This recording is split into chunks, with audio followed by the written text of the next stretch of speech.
we have videos of the United States publishing videos. You know, this used to be something that was frowned upon. This used to be something that if you leaked videos like this to the media, you would end up on a U.S. blacklist with a $10 million bounty on your head. Go look up, the video collateral damage. But now the U.S. just uploads videos themselves, right? The U.S. just is like, oh, here's a video of us blowing up an Iranian civilian cargo ship.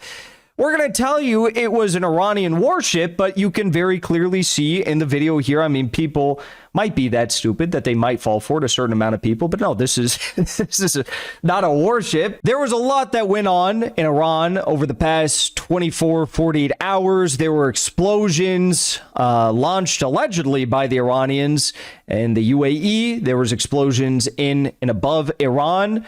There were Iranian civilian oil tankers that got attacked by the United States, like literally blown up. And there were U.S. warships that were also targeted from such close quarters that the Navy sailors on board had to grab some light arms and hang over the side of their warships and fire down at Iranian IRGC speedboats that were almost bumping into their warships. A lot going on right now. And again, it seems like we are on the path to escalation. We're not on the path of any sort of meaningful diplomacy. I mean, this is quite literally diplomacy taking place under the barrel of a gun. And how serious am I about that? Well, I have this report for you before we get into the roundup of what took place over the last 48 hours, that being the MV Ocean Trader Special Warfare Support Vessel was just spotted anchored at Naval Support Facility Diego Garcia in the Indian Ocean. The MV Ocean Trader is a covert special operations vessel designed to blend into conventional naval traffic and can host 159 roughly special forces troops for insertion or extraction commando missions that can be conducted via various small boats and helicopters present on the ship. Imagine that, right? We spent how many decades building up all of these giant warships and aircraft carriers and carrier strike groups, and now we're sending in special ops on speedboats just like the Iranians, right? Well, we're definitely about to witness something. We already did witness some madness, and here is what the Iranian Foreign Minister Abbas Araghchi had to say about it. Every time a diplomatic solution is on the table, the U.S. opts for a reckless military adventure. Is it a crude pressure tactic or the result of a spoiler once again duping POTUS into another quagmire? Whatever the cause is, the outcome is the same. Iranians never bow to pressure, and diplomacy is always the victim. Also, the CIA is wrong. Our missile inventory and launcher capacity are not at 75% compared to the 28th. The correct figure is 120%. As for our readiness to defend our people, 1,000%. So he's saying, no, we even upped our capacity since February 28th because the CIA had put out this, what was already a relatively damning report from the intelligence community saying, like, yeah, Trump is claiming they have no missile launchers left. Actually, according to our reports, they have 75% of their launchers and missile inventory left relative to the capacity on February 28th of 2025. Okay, but let's take a look at what's been going on here, because it is definitely a reckless military adventure that we have been witnessing. Okay, for starters, we have videos of the United States publishing videos. You know, this used to be something that was frowned upon. This used to be something that if you leaked videos like this to the media, you would end up on a U.S. blacklist with a $10 million bounty on your head. Go look up, the video collateral damage. But now the U.S. just uploads videos themselves, right? The U.S. just is like, oh, here's a video of us blowing up an Iranian civilian cargo ship. We're going to tell you it was an Iranian warship, but you can very clearly see in the video here. I mean, people might be that stupid that they might fall for it, a certain amount of people. But no, this is not a warship. I mean, plenty of people have gone through this. There's no sort of military craft or hardware or assets on the ship. And also, of course, there is actual maritime tracking information that backs up that this was a civilian cargo ship. And it killed several people on board. Al Jazeera reports massive Pentagon disaster. Washington launched an unprovoked new attack on an Iranian oil tanker. Actually, an hour ago, we have received reports related in the local media speaking about an explosion, several explosions here near Bandar Abbas city and also near Qishm Island and Behman Pier. And as we know, those areas are very close to the Strait of Hormuz. And now we have this breaking, as you said, that State TV and Fast News Agency report that an informed military official stated that following an act of aggression by the invading United States military against an Iranian oil tanker, as you said, the enemy's aggression, described that enemy aggression unit in the vicinity of the Strait of Hormuz came under Iranian missile fire and were forced to flee after sustaining damage. So, folks, I want you to keep something in mind. The U.S. has the capacity to interdict these vessels, to seize the vessels, to force them to return back to the port in Iran or wherever they're coming from if they're trying to enter into Iran.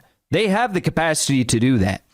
Up until this point, they have interdicted, a few of them have been seized, about 40 different vessels, which look exactly like the one they just blew up. So the question is, why blow it up? Well, if you listen to what the foreign minister just said, it sounds like a reckless military adventure aimed at trying to ruin any sort of chance of real diplomacy taking place. I mean, why would you blow up a civilian cargo tanker after you have exhibited with, startling precision your ability to interdict roughly 40 ships over the last month?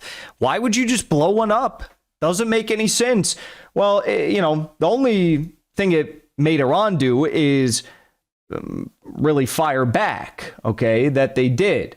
After the U.S. military carried out, again, more airstrikes, it wasn't just that one ship, hitting several empty oil tankers. The Iranians decided that they would not stand. Okay. One of the other attacks that the U.S. carried out was an Iranian civilian boat. It injured 10 sailors. 5 were missing after the attack. Last night, the U.S. attacked an Iranian civilian cargo vessel near the waters of Manab, and it caught fire. There were 15 sailors on board. 10 were injured and transferred to the hospital. Local groups and search teams are trying to find out the status of the 5 other sailors, according to the governor of Manab. The Iranians would not stand for that, of course, and one of the actions they took in responding to the American aggression, the egregious war crimes, was by showing the Americans how you actually seize a ship. The Iranians responded by showing the seizing of the Ocean Koi vessel. The Navy commandos of the Iranian army during a special operation seized and boarded the violating tanker Ocean Koi, which attempted to disrupt oil exports. It has also been reported over the last 5 hours that for the first time since the start of this conflict, the Ramadan war, Iran has now actually managed to seize an Israeli-linked vessel that was in their territorial waters. So Iran is seizing ships. That's nothing new. The U.S. is seizing ships.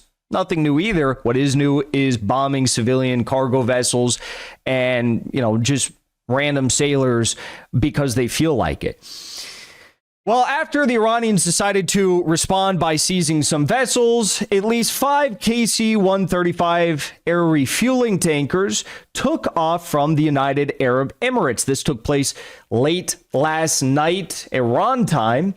I was following the updates very closely, and not too long after we got the reports of these aerial refueling tankers taking off, we had this explosions in Bandar Abbas and several other locations in Iran linked to clashes in the naval zone of the Sirik district. On Qishm Island near the Strait of Hormuz, 2 columns of smoke are rising from Bahman Port. Local residents report that the explosions were so powerful that houses were shaking even at a considerable distance. Okay.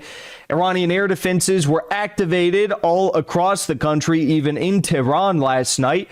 This is a video from Western Iran. 2 loud explosions reported in the Khalafan district in Erbil.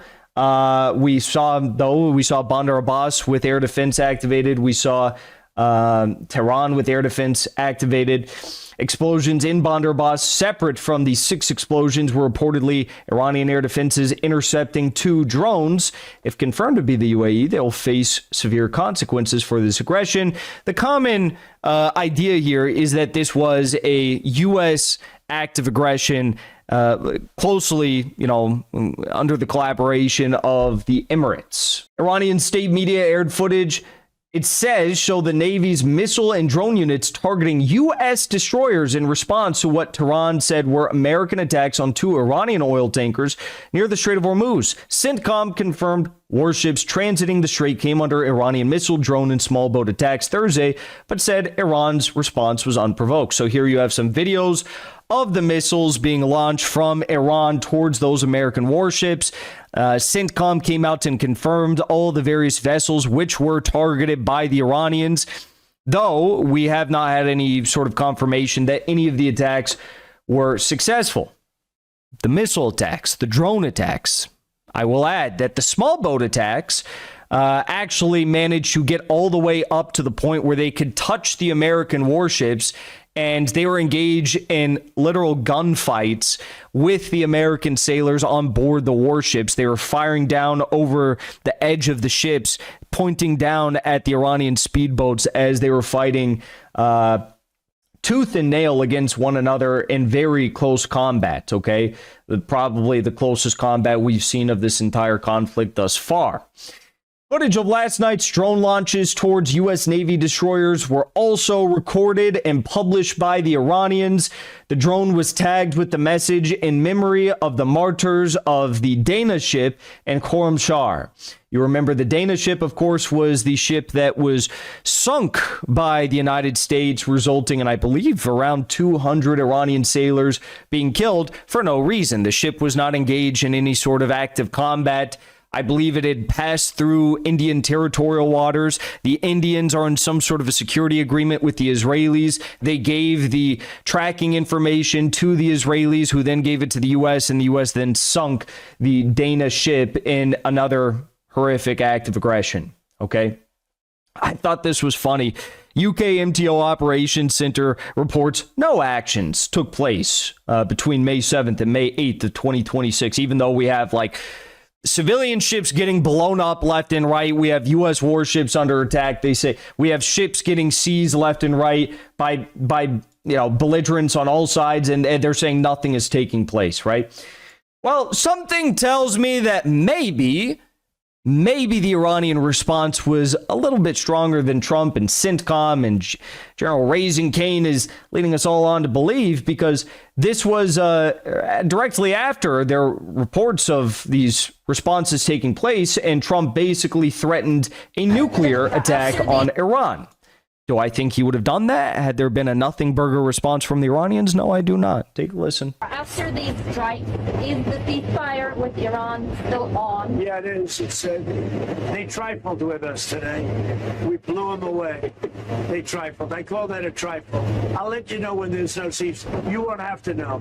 If there's no ceasefire, you're not going to have to know. You're just going to have to look at one big glow coming out of Iran. And they better sign their agreement fast. Yes, could you give us an update on what is the latest in those talks? No, the talks are going very well, but they have to understand, if it doesn't get signed, they're going to have a lot of pain. They're going to have a lot of pain. They want to sign it. I will tell you. They want to sign it a lot more than I do. If there's no ceasefire, you're just going to have to look at one big glow coming out of Iran. They better sign the agreement fast. If they don't sign it, they're going to have a lot of pain. Well, that totally sounds like a man that is not in any way, shape, or form intimidated by the power, strength, or resilience of the Iranian Navy, the IRGC, the Iranian army, so on and so forth, right? Totally not intimidated. Locals in Sirik, South Iran, they all heard explosions. This was actually today, about 4 or 5 p.m. Iran time. So there was more explosions heard. The reason remained unclear. Could have been another Navy clash. It was initially being reported, and that's what ended up being confirmed. Fars News, Iranian media reports sporadic clashes in the Strait of Hormuz took place today. So for those of you in the United States, that would have been about 6 hours ago between U.S. and Iranian forces. For the past hour, sporadic clashes took place between Iran's armed forces and U.S. Navy vessels. This comes after CENTCOM disabled 2 empty VLCC tankers returning to Iran. And by disabling them, they mean literally bombing civilian cargo ships. So here's the full order of events for those of you that are a little bit lost. We had about 48 hours ago, which 72 hours ago as of now, we had Fujairah port in the UAE was attacked, which Iran denied responsibility for committing. Although I will say that the message that was put out from the Iranians was like, UAE, stop whining. We are just countering U.S. aggression. So what does that mean? Does that mean that they deny responsibility of the attack? I don't think so.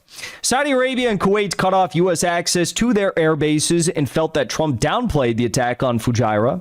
U.S. forced to stop Project Freedom. Do you remember that? I just left that out, but that was also pretty funny. Trump said, we've reached an agreement with the Pakistanis that we're going to be temporarily stopping the Operation Project Freedom for a temporary amount of time to give way for more fruitful negotiations and diplomacy. And then literally a few hours after putting out that statement, they were back to bombing civilian cargo ships, right? Today, noon, the U.S. attacked, so this was yesterday, the U.S. attacked an Iranian tanker in the Strait of Hormuz to satisfy Arab leaders and likely promise MBS to retaliate. Saudi Arabia and Kuwait reversed decision to limit U.S. access to their air bases. Thereafter, Iran attacked 3 U.S. Navy ships that were trying to transit through the strait. U.S. attacked Keshem Island and Manab in response to Iran's attacks on Fujairah and its ships. And then Iran downed 2 U.S. hostile drones. U.S. says ceasefire, however, is not over. And again, that there's going to be some sort of a nuclear attack, seemingly, if they don't commit to a ceasefire. And we also woke up to this news as a final point on this story with the sporadic clashes, as they're being referred to by CENTCOM. Dubai had denied that any sort of targets were successfully hit on the second night of the sporadic clashes in the UAE. But as some travelers were leaving the UAE this morning, Emirati time, there were videos being published from the airport showing 7 a.m. local time, clouds of smoke rising from Dubai International Airport. So, I guess if you film something like this when you're in the Emirates, they can arrest you, they can put you in prison for a long time, they can threaten you with a death sentence. But I guess the magic trick is you got to film it while you're on your way out if you want to save yourself from any sort of persecution from Emirati authorities, which is exactly what people are doing. They're like, holy shit, there's giant plumes of smoke rising up. Clearly something was hit. Clearly some, gas storage facility likely was hit next to the airport. I'd assume that's the likely target here. And eventually the Emiratis went on to say that, yes, they were hit and there were some injuries and there was a target that was hit, after initially claiming that nothing was hit whatsoever. So, look, the way I see it, there's so much goodwill being put forward by the Iranians. Every single time we see a U.S. draft proposal for the ceasefire, it becomes even more laughable. They change nothing practically. I mean, it's all the same each and every time. It's literally the same thing each and every time. And how long do we have to sit here and wait before someone in the U.S. is woken up to the simple fact that the cards are not in their favor? Before you leave, I want to say thank you for the support, because after 2 years of being banned, we are finally back home on YouTube. So be sure to subscribe to our channel and also join as a member on our channel using the link at the top of the description. I rely on the generous support of viewers like yourself to get the truth out to as many people as possible. You can also support the show on Locals or Give Sin Go. The mainstream media and the powers that be are never going to stop attacking us for bringing the truth to as many people as we do. Thank you so much for your support.